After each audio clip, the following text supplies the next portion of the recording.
Në ndërtesën e qeverisë u mlodhën kabineti qeveritar në detyrë të njëjtën. Gjatë shpalosjes së agjendës për mbledhjen qeveritare, kryeministri në detyrë Albin Kurti tha se do të marrin vendime për emrimin në pozita të larta drejtuese. Këtë emrime Kurti cilësoi si përmbyllje të punëve të nisura më herët. Do të marrin ndër të tjera edhe vendime për emrime në pozita të larta drejtuese, si dhe për formim të komisioneve ad hoc apo komisioneve të përkohshme për qëllim përmbylljen e proceseve regrutuese. Të gjitha këto të filluara para datës 22 mars 2025, kur qeveria jon ka kaluar de jure qeveri në dorëheqje. Por duke marrë parasysh se qeveria është në detyrë, njësit e drejtësisë këto vendime i vlerësojnë si jo legjitime.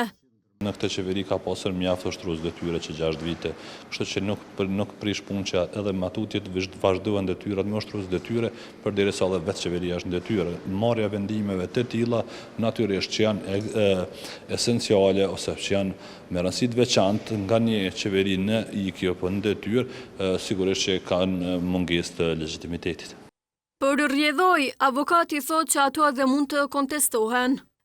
Nga deputetët aktualë dhe nga eksponentët tjerë politik kanë hapësirë mjaftueshme me u diskreditu respektivisht me u kërku që të anuluhen.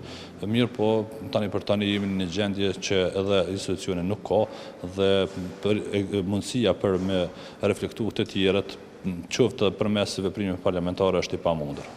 Të emëruarit e sotëm janë Fikrie Zymberi si drejtoreshe ekzekutive në Agjencinë për Arsem dhe Aftësim Profesional dhe Arsem për të rriturit, Besa Bytyqi si drejtoreshe përgjithshme Inspektoratit të Arsimit, Sibahati Dushani Ibrahimi, drejtoreshe ekzekutive në Agjencinë e Meteorologjisë dhe Labinot Zeqiri, kryeinspektori i Inspektoratit Qendror Shëndetësor.